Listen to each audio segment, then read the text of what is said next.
धन्य राजा भद्रसे, कृतार्थ झाला तुझा राजा, कृतार्थ झाला राजा, तुझ्या दर्शनाने कृतार्थ झाला. देवा देवा आतापर्यंत भक्ती केली तुझी आणि त्याच भक्तीचं फळ म्हणून आज पहारे माझा कुसवा रद्द करण्यासाठी माझं फळ माझ्या सर्वात आणि एवढंच नव्हे तर तुझ्या आशीर्वादानं आज तू लहानाचा मोठा होत असताना अकाली मृत्यूला आलाय.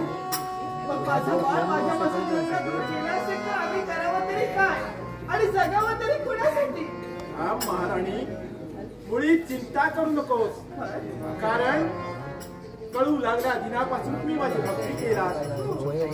तुमचा पुत्र 12 वर्षाचा होताच त्यावेळी त्याला मृत्यू आला, पण नारद मुनीच्या सांगण्याप्रमाणे तुम्ही रुद्राध्यायाचं पठण केलात.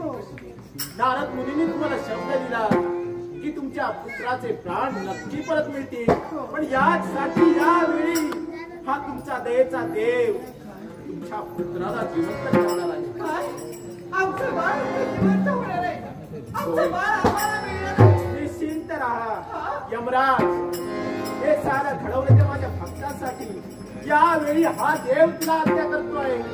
ज्या पाशात असलेले पंचकांड त्या बाळाच्या बाळाला दे.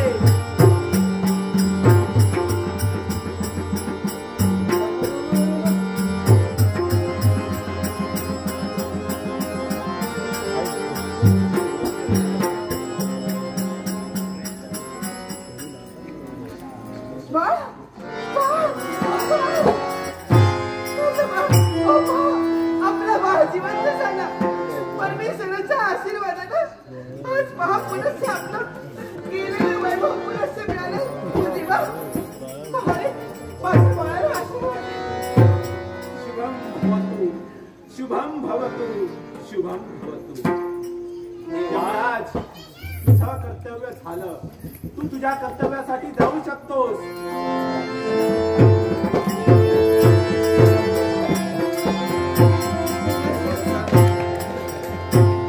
राजा, हे सारं मी का घडवलं असं तुम्हाला वाटत असेल तर तुझ्या पूर्वजन्मीची पुण्याई आणि हीच घराला आली. कशा पद्धतीने तर पूर्वजन्मी नंदीग्राम नगरात महानंदा नामक एक वेश्या राहत होती.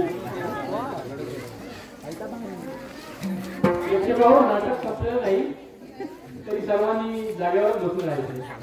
नंदीग्राम नगरात एक महानंदा नामक वेश्या राहत होती. सौंदर्यवान, रूपवान, धनवान अशी ती श्रीमंत अशी महानंदा. ती शिवभक्त होती. सोमवार करी, उपवास करी, शिवरात्रीचा उपवास करी, श्रावणात सहस्त्र शिवलिंग निर्माण करी त्याची पूजा करवी, ब्राह्मणांकरवी अभिषेक करवी, अन्नदान करवी. ही जरी वेश्या असली ना तरी एका पुरुषास हिनं जर का आपल्या दिवस दिला तर त्या संपूर्ण दिवसासाठी पतीप्रमाणे तिचं पालन करायची. आणि त्या दिवशी अन्य पुरुषाला तर त्याला जवळ घ्यायची नाही. तिच्या सानिध्यात 2 पाळीव प्राणी होते. एक म्हणजे कोंबडा आणि दुसरा म्हणजे माकड. शिवभक्ती तल्लीन झाल्यानंतर ते दोन्ही प्राणी सुद्धा तिच्या सोबत नृत्य करत आणि महानंदेने सुद्धा त्या दोन्ही प्राण्यांच्या गळ्यात रुद्राक्षाच्या माळा घातल्या. पूजनाच्या वेळी तिला त्या प्राण्यांना भस्म लावत असे. अशी महान माझी भक्त महानंदा. पण त्या महानंदाची सत्व परीक्षा घेण्याचं या शंभूमहादेवानं ठरवलं. सौदागराचं रूप घेतलं आणि नंदीग्रामापर्यंत मी गेलो. महानंदेच्या वाड्यापर्यंत गेलो. सौदागर म्हणजे एक व्यापारी. माझ्या नजरेला नजर होताच तिला माझी रड पडली. 3 दिवसाचा कालावधी तिने माझ्यासाठी राखून ठेवला. 3 दिवस मी तिथे राहणार होतो आणि 3 दिवसासाठी ती माझी सेवा करणार होती.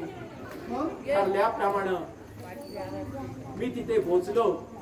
माझ्या पाशी असलेले तेजस्वी शिवलिंग मी त्या महानंदेजवळ दिलं. तिला सांगितलं हे शिवलिंग माझं सत्व आहे, माझं जीवन आहे, त्याचं रक्षण कर. ते जर नष्ट पावलं तर समाज हा सौदागर संपला. तिनं ते शिवलिंग घेतलं आणि नृत्यागरात देवाच्या मंदिरात नेऊन ठेवलं. आपल्या देवखोलीत ठेवलं. रात्र झाली. आम्ही दोघेही शयनगृहात झोपण्यासाठी गेलो. पण या शंभू महादेवाला घ्यावायची सत्व परीक्षा घ्यावायची असल्यामुळे त्याच रात्री महानंदेच्या वाड्याला मी आग लावली. आग लावताच वाडा पेटू लागला. महानंदेला जाग आली. गावात आरडाओरडा चालू झाला. महानंदा गेली, आपल्या नृत्यागरात गेली. त्या दोन्ही प्राण्यांना बांधून ठेवलेलं होतं त्यांना मुक्त केलं. आगीच्या भयानं ते सैरावेरा पळून गेले. पण ज्या वेळी तिला जाणीव झाली की सौदागरानं दिलेलं ते शिवलिंग जळून खाक झालं होतं, तिला पश्चाताप झाला, दुःख झालं की सौदागराला दिलेला शब्द मी पाळू शकले नाही.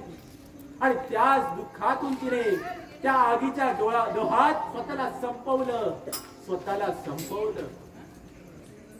राजे, तुला वाटत असेल या कहाणीचा तुझा काय संबंध, तर ती माझी शिवभक्त महानंदा, दुसरी तिसरी कोणी नव्हे, हीच तुझी भार्या म्हणजे हीच महानंदा.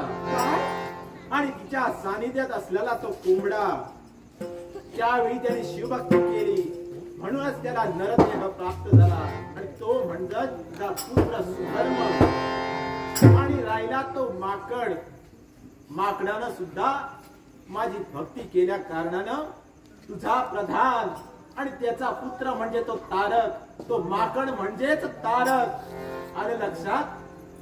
तुम्हाला वाटलं असेल ज्यावेळी हा बाळ जन्माला आला, राजवस्त्रालंकार त्यांनी नाकारले, तर रुद्राक्षाच्या माळा धारण केला, भस्म चर्चिले का, तर त्या गत जन्मी त्याच्याकडून तसं घडलं होतं.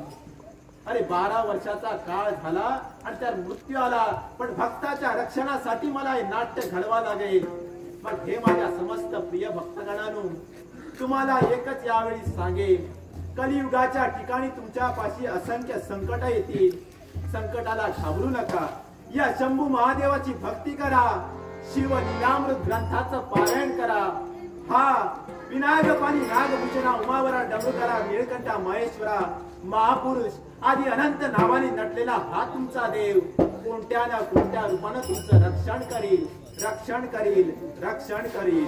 शुभम भवतु.